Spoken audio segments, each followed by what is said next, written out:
Hey guys, it's Russell back, and on today's video, today is September the 4th, 2021, and we are finally going to be doing I'm going to call it a paint makeover on the Toyota Tundra, the 2006 that I have. It has been sitting here in the garage for months.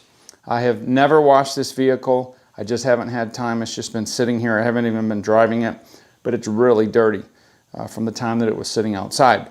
So there's going to be a couple ways that we're going to approach this. This is not going to be an actual test. It's going to be one of these, hey, just kind of look over my shoulder while I'm working.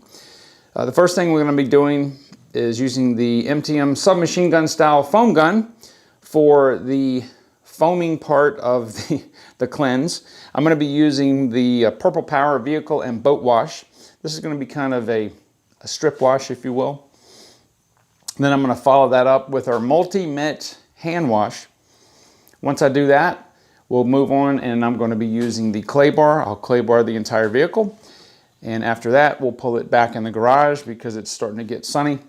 And I will be using probably 1 or 2 different types of pads.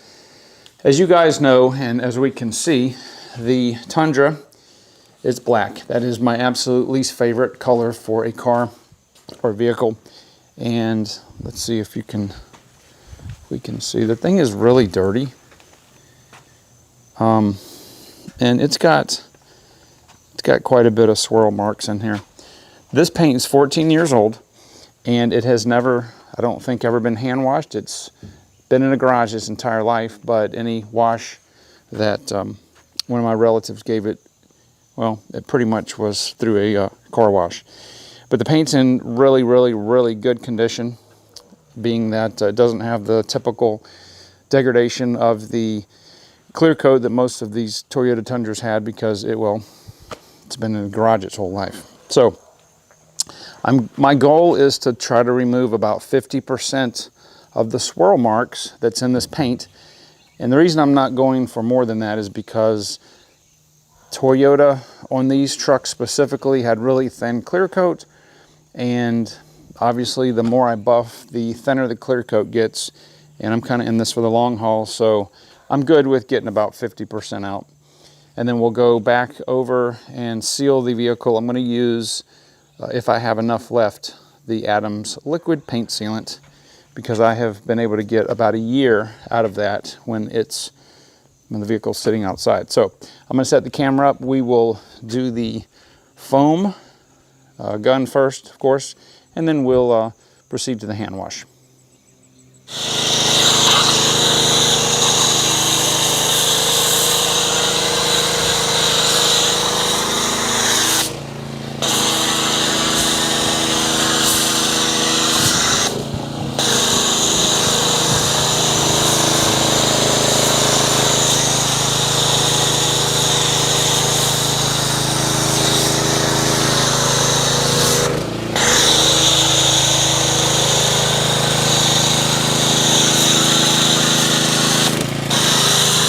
That is some thick foam.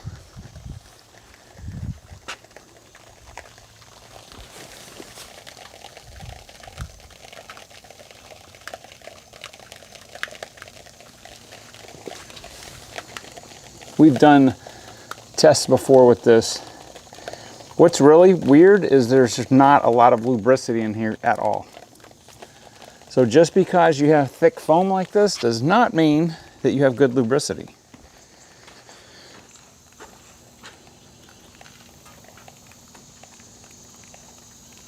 Look at that. And it's about 80 degrees out here in full sun.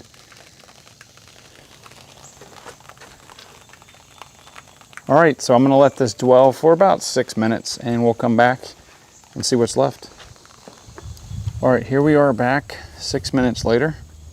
And as you can see, we've got maybe 20% left on the vertical surfaces, and I don't know, 30-40% left on the horizontal surfaces. So let's go ahead and rinse this off.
got my chemical guy's foamer right here. So just to give us a little extra lubrication, you can do this if you have really sensitive paint, which, well, black is pretty sensitive here. So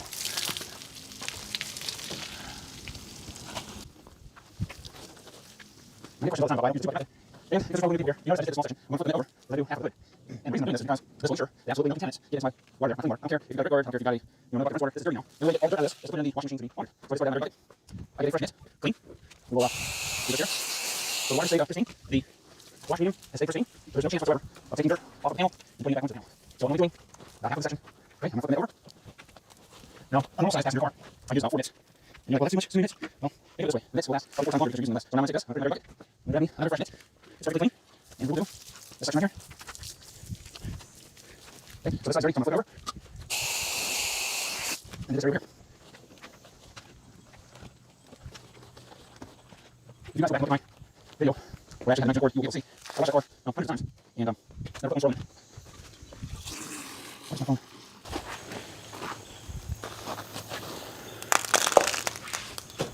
Now, because this is facing the sun, I'm going to go ahead and rinse this off. Normally, if this were in the shade, I'd just do the whole truck or whatever car I'm working on. But Purple Power is really strong. It is a high alkaline cleaner. That's why it works so well. So it's not going to hurt your paint if you let it dry on there, but it could give you some streaks as it dries that you think may not come off. So, especially with black, because it shows absolutely everything. If the car were white, you could probably get away with it, but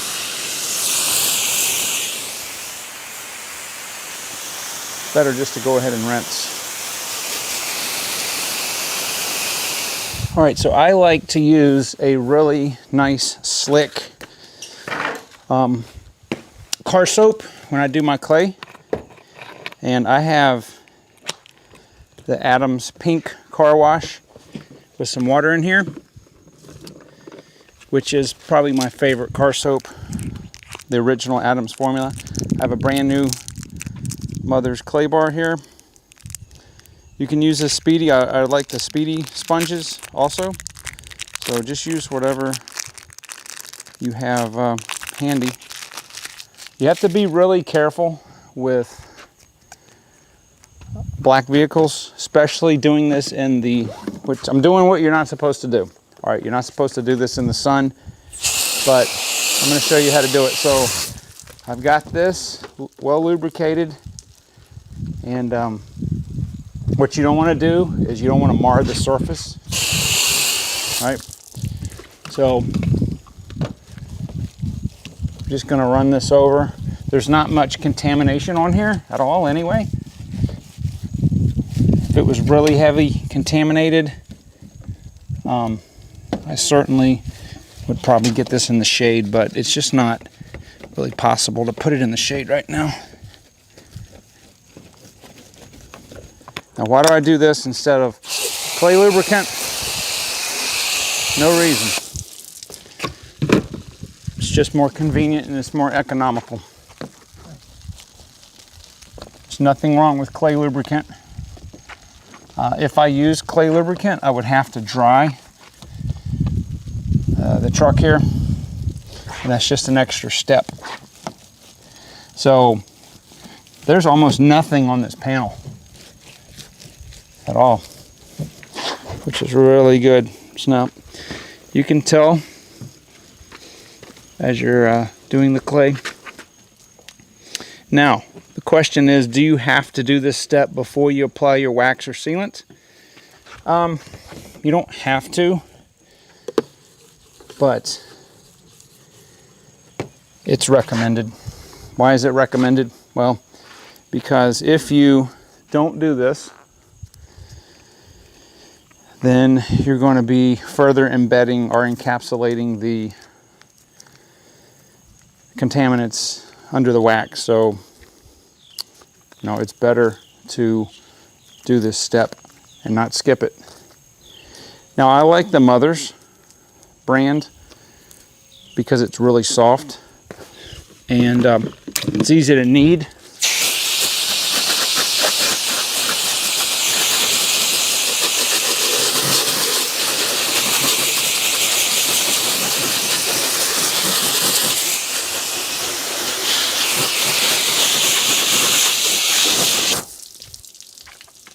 Okay, so that is smooth as a baby's butt. Now, absolutely no marring at all.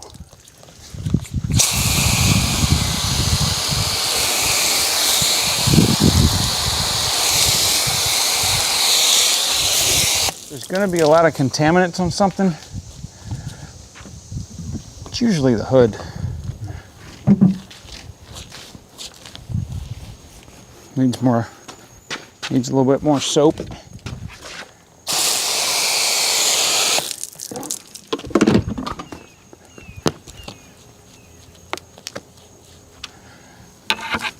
All right, so here's where we're at. You can see I had a little bit of marring. Hopefully it'll pick it up.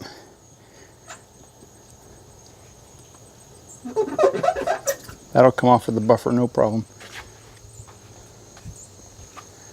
But when I pull it inside, you'll be able to see more of the swirls. But the paint shows really nice. Just from a shine perspective. It looks horrible to me from a swirl perspective, but we'll take care of most of that. Hopefully the camera's picking this up. It's a lot of swirls. All right, so let's get the Tundra in the garage, at least part of it, and we'll go on to the next step. Alrighty, so I have pulled the Tundra in the garage to let it cool down. Let's see what the temperature is. It's about 90, 93 or 4, and it's just a few degrees hotter than it is in the shade here.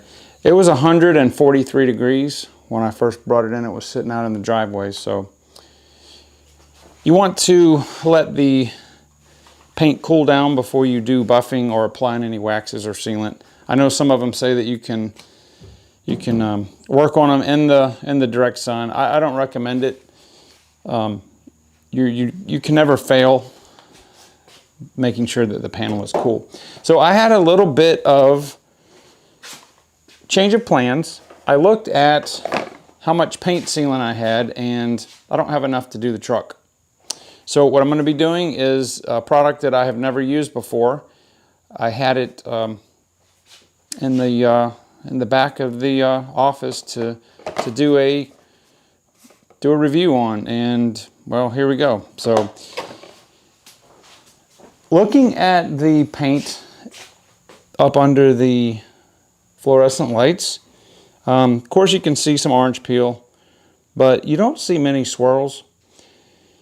It's when you get in the sunlight. So the truck is not swirled up nearly as bad as, well, a lot of black vehicles that I've seen before.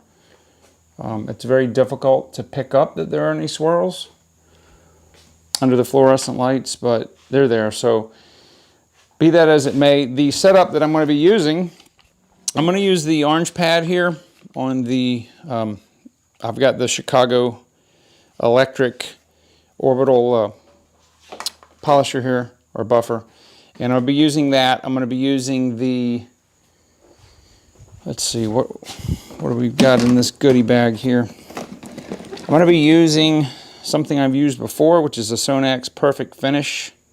This stuff is really, really good. I do have a microfiber pad in there if I need, but I just don't think that I want to get that aggressive with this clear coat. The swirlage is so minimal, especially indoors, that I'm just gonna use this orange pad, which is going to be less aggressive than the microfiber.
All right, so let's recap what we did. We did a strip wash with our Purple Power vehicle and boat wash. We clay barred the vehicle. We buffed. I went ahead and just buffed the entire vehicle. And I just did an IPA wipe, which is 50% alcohol and 50% distilled water. And I would say I probably removed between 40 and 50% of the swirls. There's still some in there, but goodness how much deeper black it is now. It's just a much richer color. So there's some actual scratches here, which, well, that's not going to be removed. It's down a little bit past the black itself, and there's a little oops right there.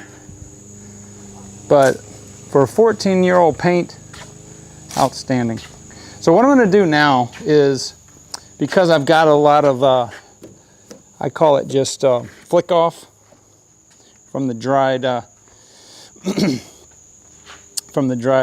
compound, I'm going to go ahead and do a touchless wash with the Purple Power again, and then let it dry, and then we are going to do the fast finish, because I do not have enough Adams liquid paint sealant, and I've been wanting to put the fast finish through its paces anyway. So let's go ahead and do one final touchless wash and rinse on this, and then we'll get the sealant on.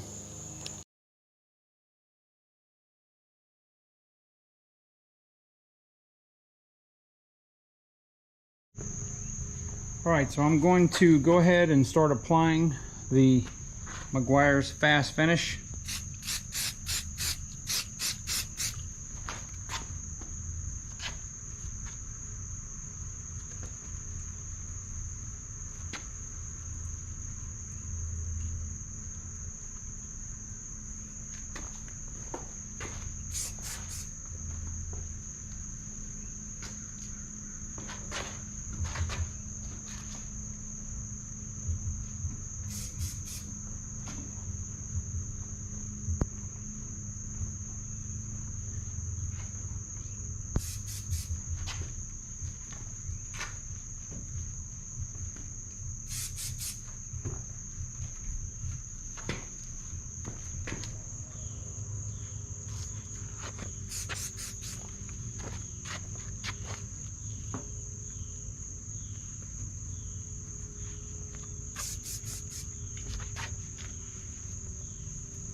All right, so here is the final product. I am done. I put the Adams paint sealant on the glass and all the windows. I had enough to do that. But this is just outstanding. Very, very pleased with how this came out, and it's super, super slick. It's not as slick as Adams paint sealant, but I would say it's a good close second. So what we'll basically do now is we will do a long-term test and see how long this lasts. Got about a year out of the Adams paint sealant, so we will see. But I am very, very pleased with the results. Look at that shine. Can't believe this is original 14-year-old paint, but it's a testament to when you keep a vehicle in the garage. Okay guys, so I will see you on the next video.